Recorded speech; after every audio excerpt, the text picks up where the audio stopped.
Guys, listen up. Okay, a couple quick things. We're getting ready here with our helmets. Key to the game, okay? It's energy, it's toughness, and it's ground ball, okay? Very simple. Fight like hell for every opportunity, for every possession, and make the most of every possession you have. All we have is each other, okay? It's time to go out there and compete for one another. Bring it in, boys! All about us. Every play is about us. Ground balls on 3, 1, 2, 3. Ground balls. Their names define the sport of lacrosse at the highest level. 4 programs annually listed among the elite, linked not only by their past success, but by the expectations placed upon them. So don't, for a second, doubt yourself. Just keep playing. We have a long way to go, but it's paying attention to the details. How great do you want to be? Game time, it's in the bag, you better believe it. We all play for one reason, show out dominating this season. It's time, take that dub with us so we leaving. You not with us in the streets and Braveheart turn it up for this season. Game time. It's the season, 2018.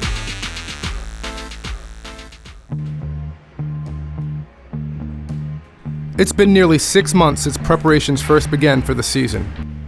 And as fall ball has given way to spring, every running session, every weight that is lifted carries growing anticipation of what lies ahead. For the Duke Blue Devils, Ohio State Buckeyes, North Carolina Tar Heels, and Syracuse Orange, there is a shared goal of a national championship. But first, each must forge their own identity. We have our ultimate goal, which is a national championship, but winning each day and dominating practice each week is something that's really important for us. For us, it's been a process, trying to get better, a little bit better each week. And I certainly credit the seniors and the poise of this team, albeit a young group, to be able to overcome that adversity. One-handed shot, and he'll score! Often in sports, you can chase that competitive goal of what would be a national title, a conference championship. Right now, we're really working as this particular team to define what is relentless effort. And ultimately, it's the chase. I mean, we are chasing the best version of ourselves. We lost in the second round last year, and we have a number of players coming back. So they always set very high expectations. I never really have talked to the team too much. They already know it. It's one day at a time and one step forward and trying to figure out what we need to do to get better. Nice job, breathe in. Taking the first step towards a national championship was exactly what was on the mind of Coach Joe Robertson and the North Carolina Tar Heels as they looked to stay undefeated hosting Lehigh. Just 7 days earlier, the Heels escaped Furman with a 15-14 overtime victory, thanks to a Justin Anderson goal. And Carolina avoids the upset here this afternoon. I think we've grown up a lot in the first couple of weeks, and for this younger group to really develop and mature, to be able to stay composed during the course of a tight game and make the plays necessary down the stretch were just huge for this team's growth and development. Let's go! Come on, play our game, play tough, physical, and ground balls.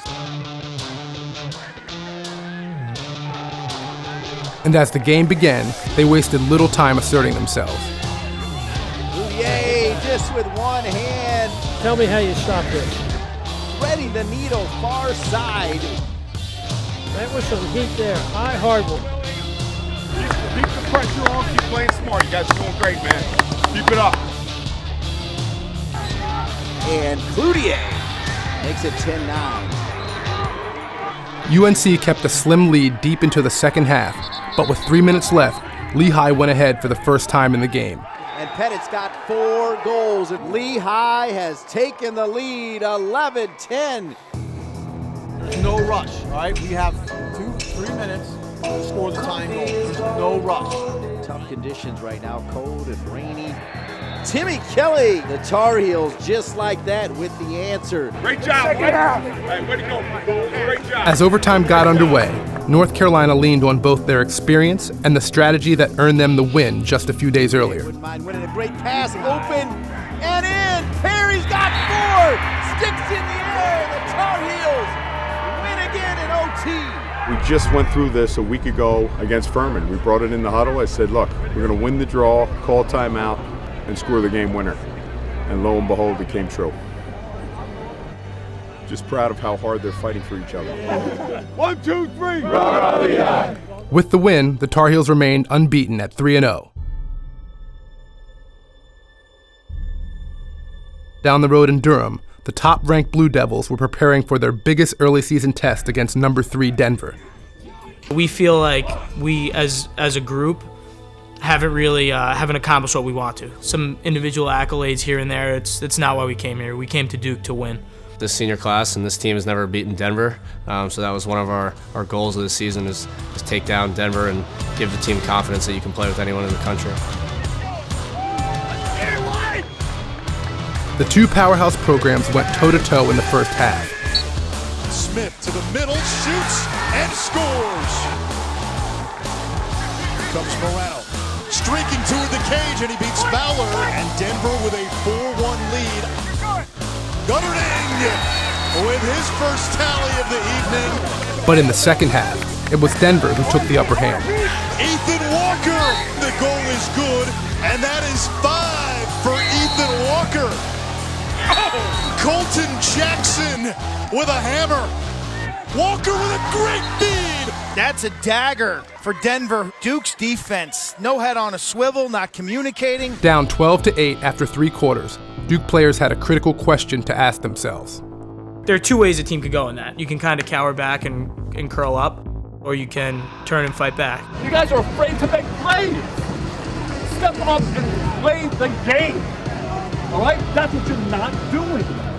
Coach really challenged our character and how we are as a group. We really wanted to respond to that. You either bear down and you make plays or not.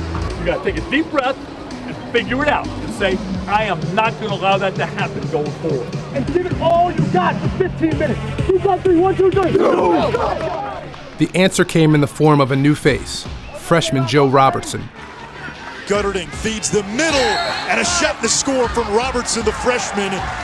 You know, once the first ball went in, everybody kind of settled in, and we started all clicking, chemistry started going, and we just got on a roll. Robertson, the freshman, he's feeling it.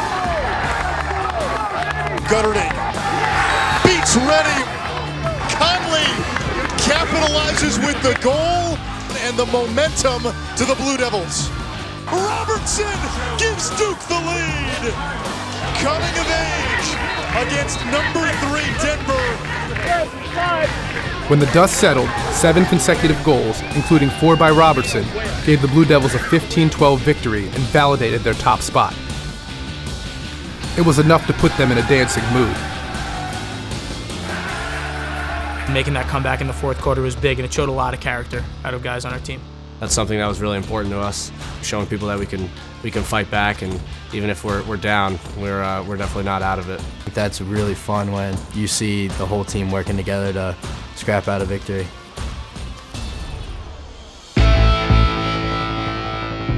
Every opponent is coming in here and they're going to bring their best game to the Dome no matter what. You putting that jersey on is like saying that you did it. Like, you put in all that hard work, you put in all the morning lifts, you put in all the runs. I'd probably say it's one of the coolest things that I'll ever be a part of in my life. The Orange began the season with a convincing 21-4 drubbing of Binghamton. In their first test of 2018, Syracuse gets a big, fat A. But faced their first crucial early season test against in-state rival Albany and their highly touted freshman, Tehoka Nanticoke. I can't wait to watch this guy play. Tehoka Nanticoke, the #1 recruit in the country, he's a highlight reel. Early on, the competitive juices were flowing on both sides. Trimboli, and it's in the back of the net. But as the game wore on, Albany pulled away, with Nanticoke formally introducing himself to college lacrosse by notching 5 goals. Powering his way in front, Tehoka Nanticoke scores! What a powerful finish! Nanticoke's bounce shot is in! 7 unanswered for Albany. You know, start of the season we had a good win against Binghamton and kind of figure out what we can do. You come back against a very good Albany team who made us, take a look at what we can't do. And Albany has made an emphatic statement. It's a lesson the Orange hate to learn through defeat, but know it will strengthen their resolve. Week 2 was a bit of a wake-up call. We saw a very good Albany team and a great face-off guy and a great attack unit. Army coming into the Dome the following week was a real gut check for us. We had a hard week of practice, and we bounced back. The Orange were determined to get back on the right track against Army. Solomon rolling to the middle, cranks, fire! And the Orange take the 1-0 lead. Rolls back to the left, feeds the crease. White catch by Bomberry on the crease and shoveled it in between his legs. We are tied at 9. And in overtime, Shoots and a save, Madonna. it wasn't enough for goalie Dom Madonna to just come up with the biggest stop of the game. Sims, step down shot for the win. Madonna ate it up again. I think that we did a good job recognizing that we were falling into the same situation that we did against Albany, and we refused to let that happen. Madonna surveying, line drive ahead, what a pass, what a catch in traffic, the shot, and Simmons wins. Dom Madonna, the goalie, just assisted on a triple overtime game-winning goal. I ended up over the midfield line and kind of connected eyes with Dom. And he threw a perfect ball. I started to streak upfield, he threw a perfect ball, hit me in stride. And before I knew it, I was right in front of the cage, and just the easy part was to bury it. Ryan Simmons, the winner, 11-10, the final. Timmy reached out to me 2 weeks prior to the game, and he asked if he could wear the number 18. Dave Huntley passed away this past winter. He was a Hall of Fame player for Johns Hopkins, and he wore number 18. Coach Huntley was one of the best mentors I've ever had, and as a coach, he taught me so much on and off the field. What an incredible gesture on his part to honor a former great player, but for him, it wasn't about how he performed. It was just about the idea of honoring Coach Huntz and his family. He made me a much better player and a much better person today, and I can't thank Coach Huntley and his family enough for what they did for me. For the battle-tested Tar Heels, a trip to Johns Hopkins was just what the doctor ordered, gaining more confidence as the game progressed.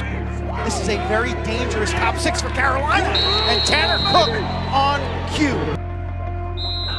Cook elevates, hat trick. 3 goals in 3 minutes from the hot stick of Timmy Kelly provided the difference, their 5th straight over the Blue Jays. Kelly, rope, 3 straight from Carolina.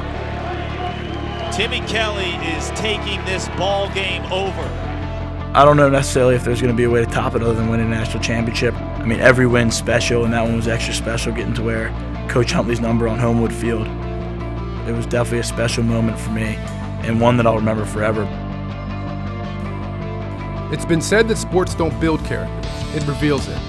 And for each of these squads, what is being revealed now will pay dividends later on. It's a lifetime of work for a lot of us, but you remember why you started playing the game? You started playing because it was fun. And that's if you can find that fun in everything and every day, and working hard just becomes easier. You know, I think as a coach, I've tried to remember these guys need a slap on the back once in a while. You know, because as a coach, you're always trying to figure out, okay, what did we do wrong in the last practice or the last game? And you get so wrapped up in it, sometimes you forget to tell your players, hey, nice job. 48 hours, 4 teams, 4 games, each decided by last-minute goals. Buckeyes in desperation mode. McConney all the way down the field. The shot and a goal! It would take some late heroics by Trey LeClaire to save the day for the Buckeyes. Trey LeClaire. And a goal! The Buckeyes get the victory in overtime. 3 weeks into the season, each team has been thoroughly tested. And it's not even March.